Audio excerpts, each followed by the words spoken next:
In a moment that no one could have predicted, live on national television, Hollywood icon Morgan Freeman was handed a letter personally written by Ibrahim Traoré, the president of Burkina Faso.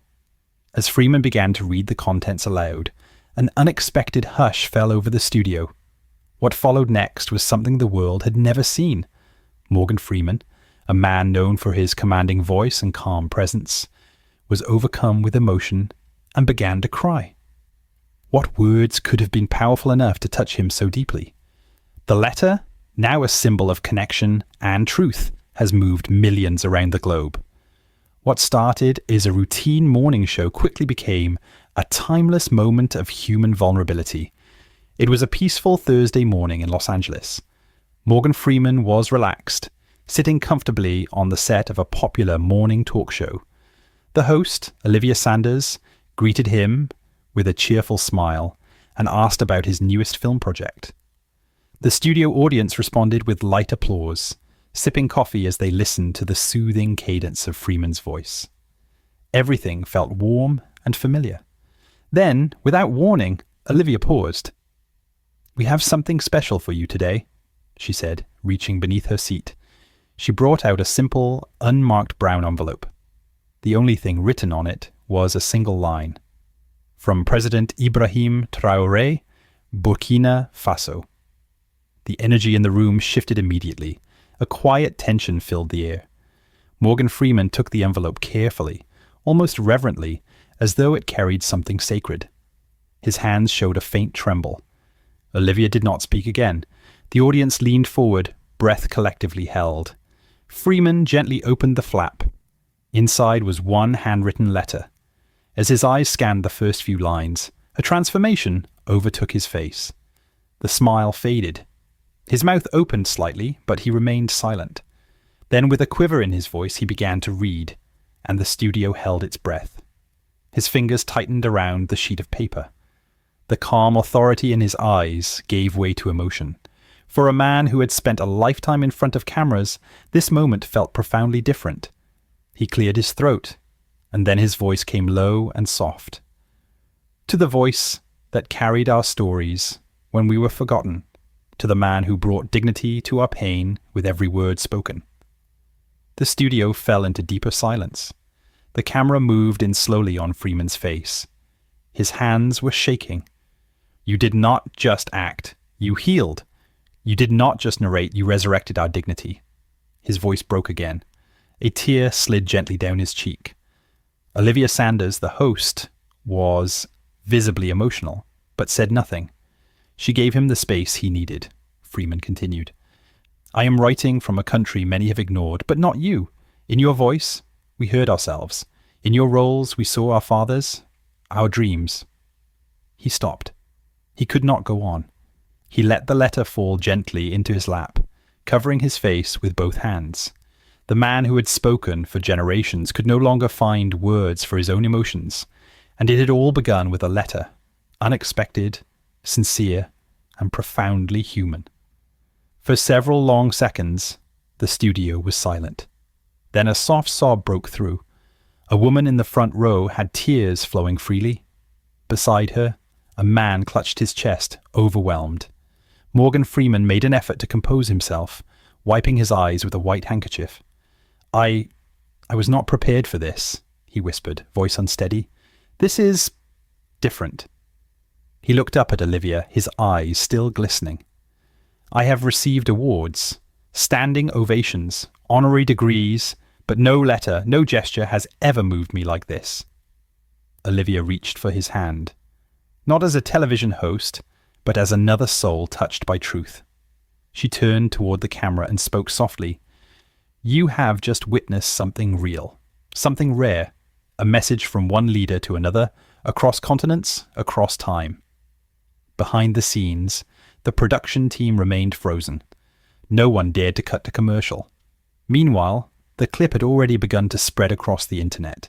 People everywhere were reposting it with a simple caption, "Morgan Freeman cries on live television," and we cried with him. But the letter was not finished. Its full story was still unfolding. That evening, Morgan Freeman did not sleep.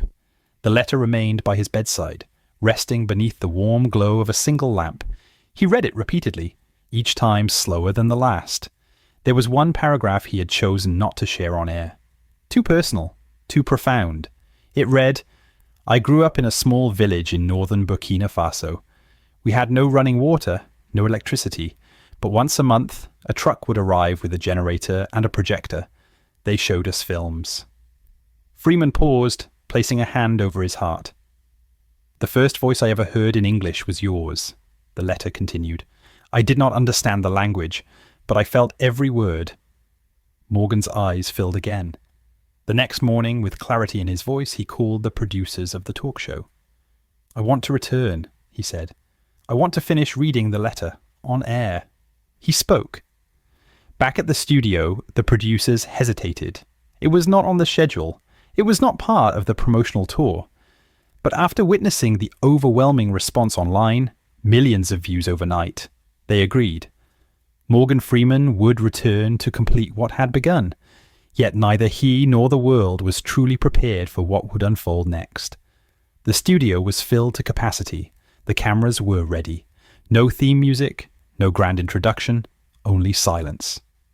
Morgan Freeman walked onto the stage with the letter in hand. There was no script, no teleprompter. Olivia greeted him gently, but he only nodded. Then he looked directly at the audience and began. "This letter is not only meant for me, it is meant for all of us," he said. He continued reading. "When I became a soldier, I carried your words in my heart. 'Hope is a thing with feathers,' you once quoted. I remembered that every night in the forest." The studio fell silent once again. "Mr. Freeman, your voice gave me courage. I now lead a country that still fights for its breath. But I have never forgotten that voice. That voice gave me back my name." At that line, Olivia gasped softly. Morgan looked up, his eyes heavy with emotion. How does a man respond to something like this?" he asked, voice trembling. Viewers across the world wept. Social media was flooded with comments. "This is not just a letter, it is a mirror to the soul." But the letter had not yet revealed its most emotional part. Just as Morgan began folding it, a small photograph slipped out and floated gently to the floor. He bent down and picked it up slowly. It was a black and white image of a barefoot boy standing before a torn sheet strung between two wooden sticks, a makeshift movie screen. Behind him, other children sat on logs, watching a scene from Invictus, where Nelson Mandela was being portrayed. Morgan's voice caught. "That is me," he whispered. "That is from Invictus." Olivia leaned in closer. "You were their hero." Morgan flipped the photo over. Written in neat handwriting were the words, "This is the night I decided I would one day help my people. And you, your voice gave me that dream." The studio was completely still. Even members of the camera crew wiped their eyes. Then, Morgan turned to face the live camera. "President Traoré, if you are watching, please know this.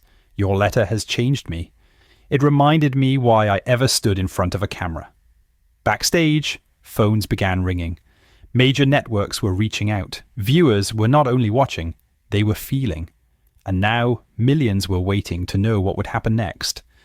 While the letter made global headlines, a quiet yet urgent request was delivered from Ouagadougou to Los Angeles. President Ibrahim Traoré wished to meet Morgan Freeman in person. No reporters, no cameras, just a private meeting between two men, one who spoke through film, the other who lived by its message. At first, Morgan was uncertain. His schedule was full. His emotions were still unsettled. But something about the letter refused to leave his thoughts. 3 days after the broadcast, Morgan boarded a plane. His destination? Burkina Faso. On the flight, he sat by the window, clutching the folded letter in both hands. He whispered to himself, "I need to look this man in the eye." As the aircraft crossed the Atlantic Ocean, social media erupted with trending hashtags. The letter? That broke Freeman, Traoré and Morgan. Yet none of them knew what truly lay ahead. This journey would uncover something far more profound, something long buried in Morgan's past, a truth he had never shared with the world, and it all traced back to a dusty village, a projector screen, and a young boy with a dream. The sun had just begun to rise when the private jet landed in Burkina Faso. Morgan was met without ceremony. There was only a single government vehicle and a quiet translator named Awa. During the drive, Awa spoke in a gentle tone. "The president does not show this side of himself to many, but your letter, it meant everything to him." Morgan turned to her and asked, "Why me?" She smiled softly. "Because you gave him hope, at a time when hope was hard to find." They drove past villages stirring to life. Women drew water from wells, barefoot children walked to school, men repaired bicycles with worn hands. Everything around them felt undeniably real. When they reached the presidential compound, Ibrahim Traoré was already outside waiting. He wore no formal suit, no decorations, only a plain shirt and calm, steady eyes. Morgan stepped out of the vehicle slowly. The two men looked at one another. No words were spoken, only a respectful silence passed between them. Then, with quiet intention, they nodded. President Traoré stepped forward, holding a faded photograph. "Do you remember this boy?" he asked. Morgan took it into his hands. It was the same black and white photograph, but now clearer. The boy's eyes, Morgan recognized them. They were his own, only younger. "Wait, this child looks like my cousin," Morgan whispered. Ibrahim placed a firm hand on his shoulder. "He was not only watching you," he said gently. "He was waiting for you." Inside the compound, President Traoré led Morgan to a quiet garden. There were no bodyguards, no aides. Beneath a wide old tree, Ibrahim began to speak, not as a president, but as a boy with memories. "After my father died, I lost everything," he said. "But I found a new father through a voice that told stories and gave broken people dignity." Morgan sat silently, his hands trembling. Then Traoré leaned in. "There is something I never told the world," he said. "I had a brother. His name was Kosi. He looked exactly like you." Morgan's breath caught. "I had a cousin named Cassie. We lost him. No one ever discovered where he went." Traoré reached into a folder and pulled out a worn photograph. It showed Kosi standing beside a young Ibrahim. Both were smiling. Morgan froze. "We shared stories about you every night," Ibrahim said, "until the day he disappeared." Suddenly, this was no longer only about a letter. It was about shared history. It was about pain. The past was no longer lingering. It was crying out to be healed. And Morgan knew there was more to this journey than he had ever anticipated. Morgan walked slowly beside President Traoré through a small village on the outskirts of the capital. Children waved, unaware of the weight the two men carried. Traoré stopped beside a faded wall and pointed. Scratched faintly into the old brick was a name: Cozy Freeman. Morgan stopped in his tracks. That was his name after he left America?" he asked, his voice nearly a whisper. Traoré nodded. "He said he wanted to keep your family name, to honor you." Morgan knelt down, brushing the wall gently with his fingertips. The name had been there for decades. "He always said he wanted to become like you," Traoré continued, "but he could not go back." Morgan looked up, his throat tight. "Why?" he asked. Traoré looked away. "There was something he was ashamed of, something he never shared with me. He said the Freeman name deserved more than what he had become." Morgan's eyes welled with tears. "He was just a boy." The air between them grew heavy. This was no longer just a journey. It was a reckoning, with grief, with guilt, with the need to heal something long buried. But the most painful truth had not yet been revealed. President Traoré led Morgan to an old, quiet building, a single-room house. "This was Kossi's room," he said softly. "We kept it just the way he left it." Morgan stepped inside. Dust floated in the rays of sunlight shining through the cracked window. On a small wooden shelf were old VHS tapes, books in English, and a torn photo. Morgan smiling on the set of Lean on Me. Beside it lay a worn journal. Morgan opened it. His hands trembled. On the first page, in careful handwriting, it read, "To my cousin Morgan, whom I love more than he will ever know. I did not run away. I was taken. But I stayed because here I was needed." Tears slid silently down Morgan's face. Kossi had been kidnapped from America as a teenager, and somehow, after escaping, he never returned. "He taught me English," Traoré said quietly. "He taught many of us. He helped build this village's school. He saved lives." Morgan sank down on the edge of the small bed, wordless. He had mourned Cassie, grieved him as someone lost forever. But now he was learning that his cousin had lived and had become a hero.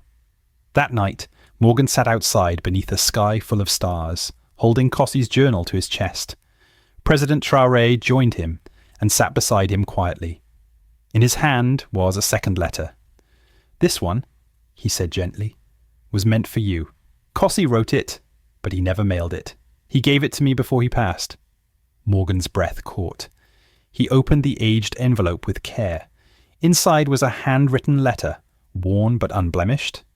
The first line read, "Dear Morgan, I still hear your voice in my dreams. When times grew difficult, I thought about your roles, your power, your strength.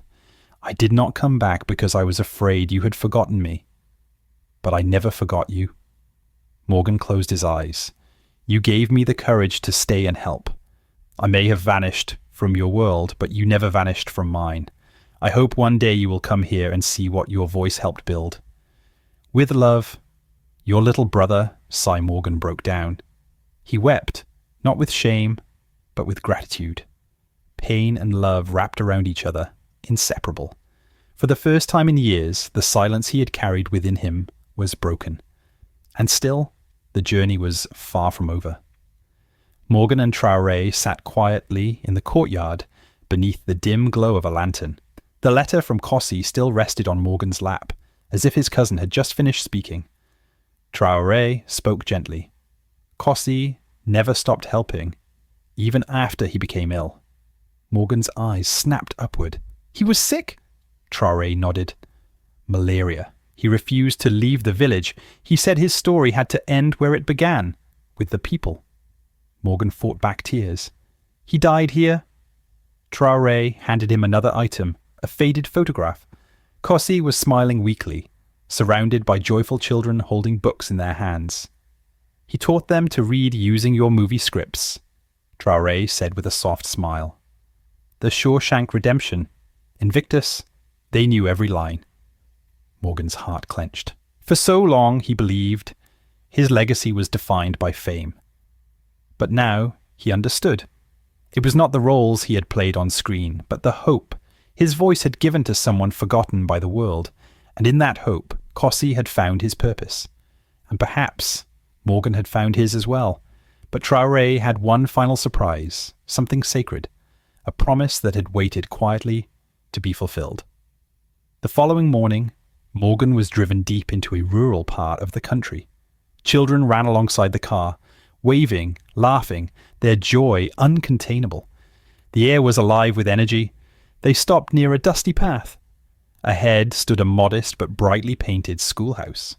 Above the doorway, a hand-carved wooden sign read, "Casey Freeman Community School for Hope." Morgan's hands flew to his mouth. He was speechless. Traoré stood beside him and spoke softly. "This school exists because of him and because of you." Morgan stepped inside. The walls were covered in colourful student drawings. From a classroom nearby came laughter and young voices reading aloud in English. A teacher greeted Morgan and handed him a small notebook. Inside were handwritten messages from students. "Dear Morgan Freeman, thank you for making my teacher dream big. Your voice helped us believe. Cy said you were a king. We think you are too." Morgan sat down gently on one of the small benches, overwhelmed by emotion. He had never imagined that his legacy would live on here, in Burkina Faso, in a quiet village school built from sacrifice, brotherhood, and a love that crossed oceans. He looked at President Traoré and whispered, "You have done more than just lead, Mr. President. You have healed a part of me I never thought could be healed." Before Morgan's flight home, Traoré invited him to a small evening gathering with the villagers. There were no cameras, no press, just people. An old man played soft music on a kora while children performed a skit based on the bucket list. Everyone laughed, even Morgan. At the end, President Traoré stood and held a wooden box carved with traditional West African patterns. He opened it and handed Morgan a medal. "This is not from the government," he said. "This is from the people, for the man who gave us a voice before we ever had one." Morgan took it, speechless. In that moment, he was not an actor, not a celebrity. He was simply a man, one who had unknowingly touched a world he had never